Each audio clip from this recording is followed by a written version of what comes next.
दर्शकों नमस्कार, खास मुलाकात में आपका स्वागत है। मैं हूं राकेश। दर्शकों, खास मुलाकात के इस एपिसोड में हमारे साथ मौजूद हैं भोजपुरी, मैथिली, मगही और तमाम भाषाओं में जो गीत गाए जाते हैं, जो गाने गाए जाते हैं, एल्बम सॉन्ग भी ये गा चुके हैं। और मैं बता दूं कि इनका परिचय कराने से पहले हम चाहेंगे छोटा सा गाना से इस प्रोग्राम की शुरुआत जरूर करें। पहले हम इसका जरूर स्वागत करना चाहेंगे। धीरज सिंह जी हमारे साथ मौजूद हैं, जो कि भोजपुरी के अलावा कई भाषाओं में वो गाना गाते हैं और हम उनका आज गाना भी सुनेंगे। धीरज सिंह जी, बहुत बहुत स्वागत है आपका हमारे इस खास कार्यक्रम में।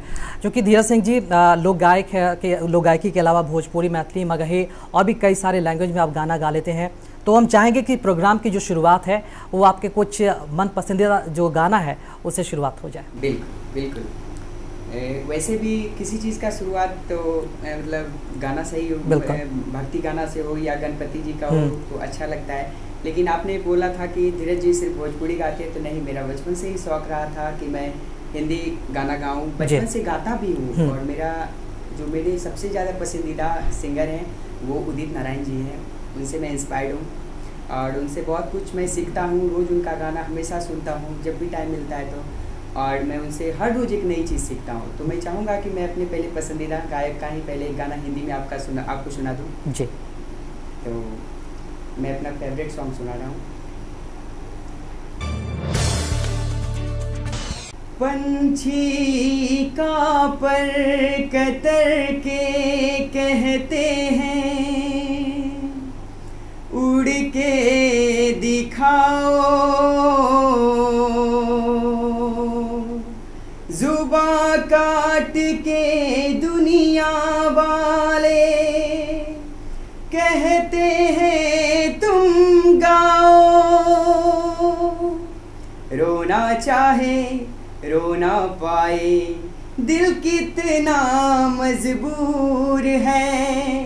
रोना चाहे रो ना पाए, दिल कितना मजबूर है। किसे पता है कौन बताए, रब को क्या मंजूर है। रोना चाहे रो ना पाए। बिल्कुल, बहुत सुंदर और बहुत खूबसूरत गाने के साथ इन्होंने प्रोग्राम की शुरुआत कर दी है। अब चाहेंगे प्रोग्राम का जो सिलसिला है आगे बातचीत हम जरूर करें। धीरज सिंह जी, एक बार फिर से बहुत बहुत स्वागत है आपका हमारे खास कार्यक्रम में। धीरज जी, जो कि हिंदी गाने से आपने शुरुआत की है, ज़्यादातर झुकाव मैंने देखा कि आपका भोजपुरी की तरफ है। कई एल्बम्स भी आपने गाए हैं, तो पहले चाहेंगे कि अपने बारे में बताएं, कहाँ से बिलोंग करते हैं और भोजपुरी में गाने का इंटरेस्ट जो है वो आपका कब बना? जी, बेसिकली मैं लखीसराय से बिलोंग करता हूँ। बिहार में लखीसराय डिस्ट्रिक्ट है, सब लोग जानते हैं लखीसराय। वहाँ से 6-7 किलोमीटर दूर एक बस्ती है रामचंद्रपुर, बहुत बड़ी बस्ती है, वहाँ से मैं बिलोंग करता हूँ। और रामचंद्रपुर से मैं बिलोंग करता हूँ। मेरा एजुकेशनल जो 10th स्टैंडर्ड शिक्षा हुआ वहाँ से मैं रामचंद्रपुर से ही प्राप्त किया। और स्कूल वगैरह में सबसे पहले मैं गया करता था। जब मैं 2 साल का था तो पापा बोलते थे कि बेटा तुम अच्छा गाते हो, से चलो तुमको एक 15 अगस्त का झंडोत्तोलन हो रहा था स्कूल में जी। तो हम स्कूल जाने लायक भी नहीं थे, हमको गोदी में ले जाया गया था। और वहाँ बोले थे कि बेटा स्टेज पे खड़ा कर दिए और माइक दे दिए। ताड़ वाला माइक था और चोंगा जुड़ा हुआ था। तो पापा बोले बेटा गाओ। हम तो भीड़ को देखे तो एकदम काफ़ी घबरा गए कि बाप रे, इतना सारा लोग मुझे ही देख रहे हैं। बोले पापा नहीं गाएंगे। बोले बेटा गाओ। तो मैं अभी तक हमको वो सिचुएशन याद है। मैं 2 लाइन गाया था, नन्हा मुन्ना राई हूँ, देश का सिपाही हूँ, जय हिंद जय भारत, पापा अब ले चलो हमको यहाँ। तो यही से मेरा स्टार्ट हुआ था। उसके बाद मैं स्कूल पीरियड में भी सारा लोग दोस्त सब जाने लगे थे कि धीरज अच्छा गाता है, धीरज अच्छा गाता है। स्कूल के टीचर लोग को भी मालूम हो गया था, तो सर लोग भी सैटरडे को संगीत का ही प्रोग्राम एक स्पेशल रखा जाता था मेरे लिए।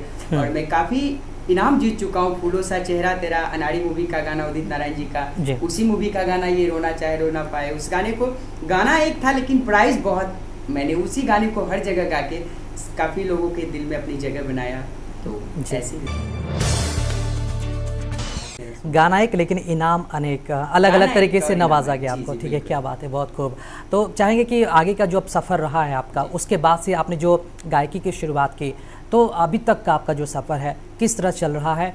पहले के कंपेयर में इस वक्त आप अपने आप को कहाँ पाते हैं? कितना सुधार हुआ है? कितना और मेहनत करने की आवश्यकता है? जी बिल्कुल, मैंने देखा कि ये जो फील्ड है इसमें इसका there is no end point. I just feel there is no end point. मैं 10th क्लास जब 2010 में मैं 10th किया हूँ, और उसमें जब 10th किया था तो पापा को बोले थे, पापा हम कुछ गाना में एल्बम निकालना चाहते हैं, हम पवन सिंह जैसा गाना चाहते हैं भोजपुरी को। पापा बोले थे कि पागल हो गए हो तुम, पढ़ाई लिखाई छूट दूर हो गया, आप तुम्हारा गाना गाओगे। तो पापा चाहते कि मैं एक अच्छा सा चाहते थे कि मैं एक अच्छा पढ़ाई करूँ, एक अच्छा IITian बनूँ। उनका शुरू से सपना था। मैं एक भाई बहन में सबसे छोटे हूँ और मुझ पर बड़ा उम्मीद था उनको, और अफसोस के साथ कहना पड़ रहा है कि मेरे पापा अब नहीं हैं। वो मुझसे बहुत उम्मीद रखते थे, और मेरा फिजिक्स और मैथ काफ़ी स्ट्रॉन्ग मेरा इंटरेस्टेड सब्जेक्ट रहा है। तो मैं बहुत जब 12th किया तो पापा को बोला कि पापा मैं अब कुछ गाना भी गाना चाहता हूँ, अगर गॉड हमको गला दिए हैं, सभी लोग तारीफ़ करते हैं, तो इसका कुछ मैसेज का कुछ मतलब है पापा, इसको मैं देखना चाहता हूँ ट्राई करने में क्या जाता है। तो फिर भी पापा एक जो नॉर्मल बेसिकली होता है बिहार में कि गाना गा के क्या करोगे तुम, गाना गा के क्या करोगे, सीधा पढ़ाई करोगे, अफसर बनोगे, लोग जानेंगे, गाना गाओगे क्या करोगे, दैट्स क्वेश्चन। मैं फिर डिमोरलाइज। लेकिन मैं 12th के बाद जब मैं पटना आया, वैसे मेरे भैया मुझे पटना 9th क्लास में ही लेके चले आए थे यहाँ। बेसिकली मुझे चाहते थे कि मेरा भाई, वहाँ मेरा माहौल कुछ ठीक नहीं था, गाँव घर का माहौल जो होता है बेसिकली, तो चाहते थे कि अच्छे से धीरज पढ़ाई करे। तो यही रख के अपने साथ, भैया मेरे यही सारे फैमिली के साथ रहते हैं, उनका बहुत योगदान मेरे ऊपर है, उन्होंने ही मुझे पढ़ाया 9 से लेके। तो चाहते थे कि मेरा भाई एक पढ़ लिख के एक ऐसा अफसर बने ताकि गाँव में जाए तो मुझे लोग कहे कि भाई को पढ़ाया है इसने, गौरवान्वित हो। तो वहाँ से स्टार्ट हुआ। लेकिन 12th से मैं शो वगैरह करने लगा था, घुस के जो होता है कि जब मौका मिला तब। हाँ बिल्कुल, कि धीरज तुम गाओगे तो हाँ गाएंगे, लेकिन मम्मी पापा को पता नहीं चलना चाहिए, कोई वीडियो लेके शेयर नहीं करेगा, कोई वीडियो लेके कहीं दिखाएगा नहीं, तो गाता इस शर्त पे। ठीक है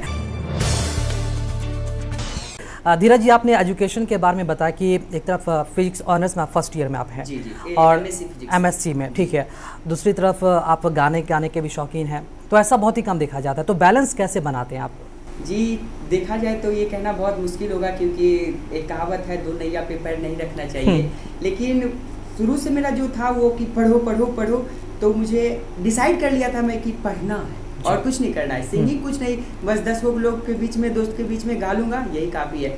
लेकिन जब मैं देखा कि जब मैं पहला शो किया था, मुझे याद है मैं अपने गांव में 15 अगस्त में किया था, बहुत ज़्यादा क्राउड था, कर चले हम फिदा जाने तन साथियों, राष्ट्रीय गान से मैं किया था, और इतने रिस्पांस आए थे कि पापा के आंख में आंसू आ गए थे। बुजुर्ग लोग गांव के आके कह रहे थे कि अरे तुम्हारा बेटा तो हीरा है, तुम क्यों उसको दबा रहे हो, तो उसको करने दो जो करना है। तो पापा का आंख में आंसू आ गया था कि अच्छा ठीक है, उसका जो भविष्य होगा वो ले जाएगा, वहाँ ले जाएगा, जहाँ वो जाना चाहता है वहाँ चल जाएगा। तो शुरू से बेसिकली मेरा पढ़ाई पे ही फोकस था। मैं BSc फिजिक्स ऑनर्स 2016 में कंप्लीट किया हूँ, TPS कॉलेज पटना से ही। मेरा पढ़ाई में कोई बहुत ज़्यादा इंटरेस्ट है, बस मेरा केमिस्ट्री एक पॉइंट वीक था, जिसके कारण मैं IITian नहीं बन सका।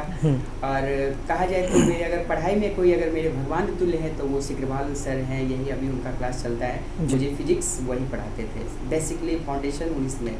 तो अभी कंटिन्यू क्लास भी हो रहा है? जी अभी मैं MSc का क्लास भी करता हूँ। MSc फिजिक्स मुझे बहुत पढ़ना पड़ता है, MSc में तो जी बिल्कुल बहुत ज़्यादा पढ़ना पड़ता है।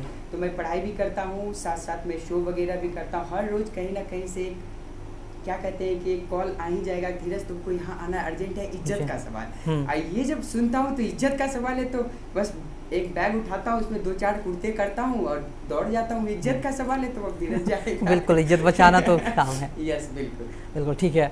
तो धीरज सिंह जी से आगे भी बातचीत जारी रहेगी। मैं बता दूं कि MSc फर्स्ट ईयर फिजिक्स के स्टूडेंट जरूर हैं, लेकिन दूसरी तरफ इनका झुकाव भोजपुरी, हिंदी के अलावा मैथिली, मगही और कई सारे गानों में ये बिल्कुल माहिर है। आगे भी कई सारे गाने सुनेंगे, लेकिन यहाँ रुकेंगे छोटे से ब्रेक के लिए, लौटेंगे जल्द।